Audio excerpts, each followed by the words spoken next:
Assalamualaikum warahmatullahi wabarakatuh. Pada pertemuan kita yang kedua ini dengan materi kursus kita tentang pola makan sehat di era digital, menghadapi informasi yang beredar, saya Atika Anif Prahaswari akan menjelaskan topik pertemuan kedua kita, yaitu membedah mitos dan fakta seputar gizi di media digital.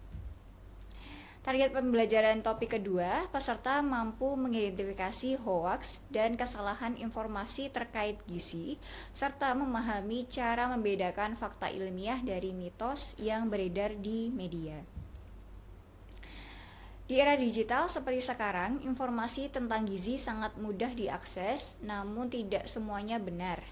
Banyak sekali mitos yang tersebar, mulai dari anggapan bahwa makan malam bikin gemuk, hingga keyakinan bahwa semua lemak itu buruk bagi tubuh. Padahal tidak semua yang sering kita dengar itu benar.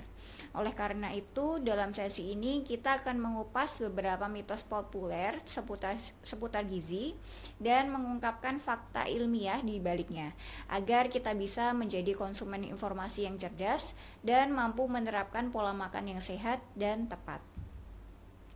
Saat ini menjelaskan konsep information overload, yaitu kondisi ketika seseorang menerima terlalu banyak informasi dalam waktu yang singkat. Dalam konteks gizi, masyarakat sering dihadapkan pada berbagai klaim, tren diet, dan berita di media sosial yang belum tentu benar.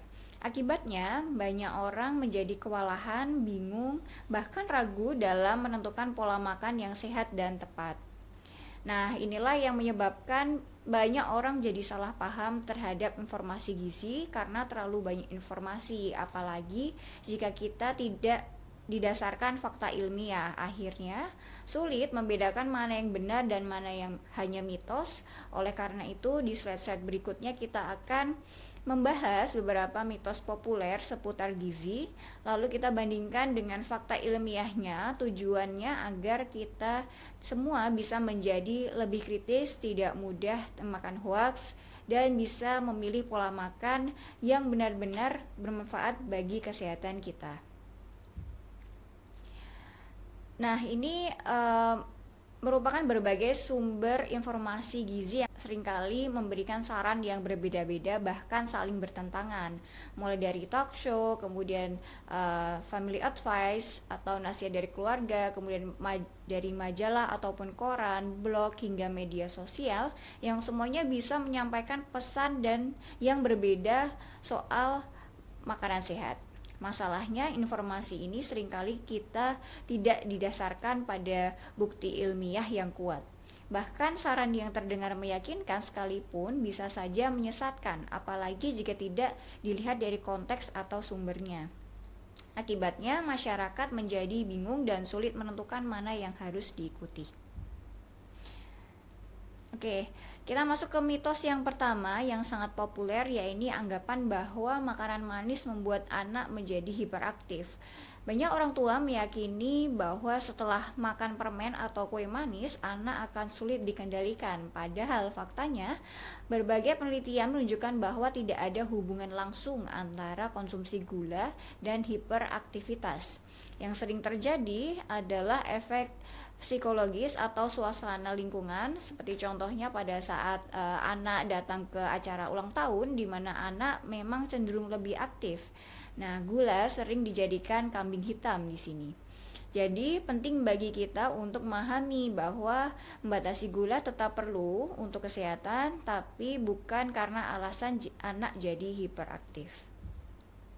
Nah, solusinya adalah yang pertama, tetap aktif seperti biasa, kemudian konsumsi camilan sehat atau hidangan penutup.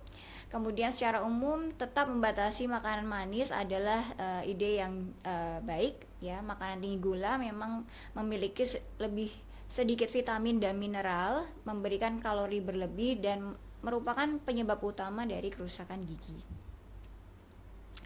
Selanjutnya adalah mitos kedua. Mitos kedua ini sering kita dengar bahwa untuk mencegah anemia, seseorang harus makan daging merah. Ya, memang benar, daging merah mengandung zat besi Hem yang mudah diserap tubuh, tapi bukan berarti itu satu-satunya sumber zat besi. Faktanya, orang yang menjalani pola makan vegetarian atau vegan tetap bisa memenuhi kebutuhan zat besi mereka, asal makanan yang bervariasi dan direncanakan dengan baik. Nah, sayuran hijau, kacang-kacangan, tahu tempe, ya, kemudian juga sereal yang difortifikasi dengan zat besi adalah sumber dari zat besi yang sangat baik, dan bila dikombinasikan dengan vitamin C, penyerapan zat besi akan meningkat secara signifikan. Jadi tidak harus makan daging merah untuk mencegah anemia, yang penting adalah keseimbangan dan perencanaan dalam pola makan. Untuk solusinya adalah edukasi gizi berbasis ilmiah, yaitu memberikan pemahaman kepada masyarakat bahwa kebutuhan zat besi dapat dipenuhi dari sumber nabati, contohnya kacang-kacangan, sayuran hijau yang berwarna hijau tua, contohnya bayam, kemudian kale, kemudian biji-bijian dan produk olahannya seperti tahu tempe, quinoa, kemudian sereal yang difortifikasi zat besi. Kemudian yang kedua adalah perencanaan pola makan seimbang untuk vegetarian dan vegan. Ya, ini dianjurkan untuk orang-orang yang memilih tidak makan daging merah tetap melakukan perencanaan diet yang tepat, ya. Tetap memvariasikan sumber zat besi nabati setiap hari, kemudian mengkonsumsi buah-buahan yang kaya vitamin C, kemudian membatasi konsumsi teh atau kopi bersamaan dengan makanan karena dapat menghambat dari penyerapan zat besi. Nah, jika perlu, konsultasikan dengan ahli diet atau nutrisionis. Kemudian yang ketiga adalah cek kesehatan dan pantau status zat besi. Nah, ini penting ya untuk memantau kadar hemoglobin dan status zat besi secara berkala, terutama bagi ibu hamil, remaja putri, anak-anak, dan orang-orang yang melakukan diet vegetarian dan vegan. Untuk mitos yang ketiga, yaitu dengan konsumsi multivitamin setiap hari, kebutuhan nutrisi akan tercukupi, ya. Ini adalah anggapan bahwa dengan minum multivitamin setiap hari kita tidak perlu lagi khawatir soal makanan karena kebutuhan nutrisi dianggap sudah tercukupi. Padahal faktanya tidak seperti itu. Multivitamin tidak bisa menggantikan manfaat kesehatan dari makanan utuh. Misalnya buah dan sayur tidak hanya mengandung vitamin tapi juga serat, antioksidan, enzim, dan berbagai senyawa aktif lain yang bekerja secara sinergis dalam tubuh kita.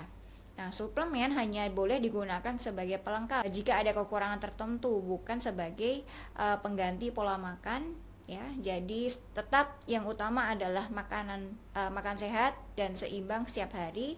Multivitamin bukan jalan pintas untuk gizi yang optimal. Nah, solusinya diperlukan penelitian lebih lanjut untuk menentukan apakah suplementasi multivitamin memberikan manfaat kesehatan. Kemudian untuk memenuhi kebutuhan harian berbagai vitamin dan mineral, tingkatkan asupan sayuran, buah-buahan, dan biji-bijian utuh. Nah, ini dampak dari media, ya. Jadi kita memang hidup di zaman media sosial di mana informasi tentang gizi bisa ditemukan di mana saja, dari TikTok, Instagram, sampai YouTube. Tapi ingat, kita tidak semua informasi yang viral itu benar, karena kita perlu cermat, carilah informasi dari sumber yang terpercaya, ya, seperti dokter, kemudian ahli gizi atau artikel ilmiah yang teruji. Selain itu juga jangan langsung percaya pada cuplikan informasi karena bisa saja dipotong dari konteks aslinya dan akhirnya menyesatkan. Jadi jadilah konsumen informasi yang cerdas dan teliti, karena kesehatan kita bisa dipertaruhkan kalau kita salah memahami informasi tentang gizi. Sekian materi kedua yang dapat saya sampaikan. Untuk materi selanjutnya yaitu strategi menyaring informasi gizi yang beredar. Wassalamualaikum warahmatullahi wabarakatuh.